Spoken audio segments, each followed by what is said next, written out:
તમિલનાડુ પ્રવાસના બીજા દિવસે પ્રધાનમંત્રી નરેન્દ્ર મોદી મહાન ચોલ સમ્રાટ રાજેન્દ્ર ચોલની સ્મૃતિમાં સ્મારક સિક્કો કરશે જાહેર. સાથે જ આદિ તિરુવાધીરે મહોત્સવમાં લેશે ભાગ તેમજ ગંગઈ કોડા ચોલપુરમ મંદિરની લેશે મુલાકાત.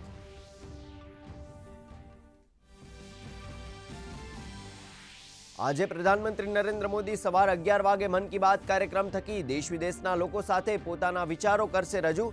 કાર્યક્રમ આકાશવાણી સહિત દૂરદર્શનના તમામ નેટવર્ક પર થશે સીધું પ્રસારણ.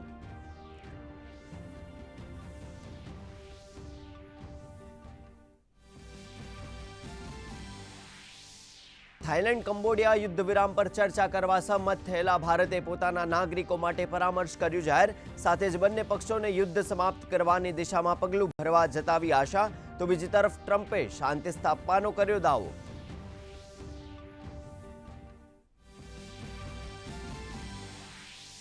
Fit India Sundays on cycle અભિયાનને લઈને દેશભરમાં ભારે ઉત્સાહ. અમદાવાદમાં કેન્દ્રીય મંત્રી મનસુખ માંડવિયાની અધ્યક્ષતામાં સાબરમતી આશ્રમથી ગુજરાત વિદ્યાપીઠ સુધી સાયકલ રેલીનું આયોજન.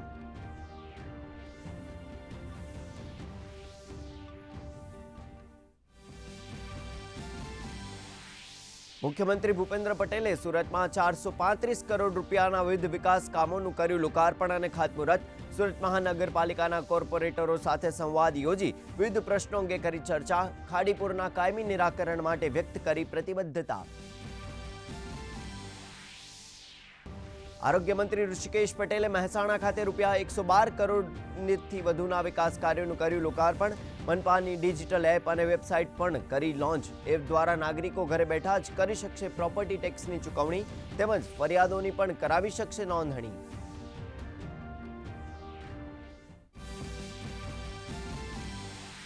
મધ્યપ્રદેશ, રાજસ્થાન અને ગુજરાતમાં આજે ભારે વરસાદનું રેડ એલર્ટ. આગામી 3 દિવસ હવામાન ખાતાની પૂર્વોત્તરમાં અતિ ભારે વરસાદની આગાહી. તો 24 કલાકમાં રાજ્યમાં ઉત્તર ગુજરાતમાં વરસાદની બેટિંગ. સૌથી વધુ વડગામમાં 7.5 ઇંચ વરસાદ.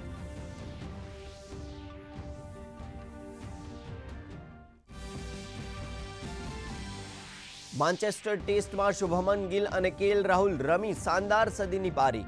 0માં 2 વિકેટ બાદ બંને 174 રન બનાવ્યા. ટીમ ઇન્ડિયા હજુ 137 રન પાછળ.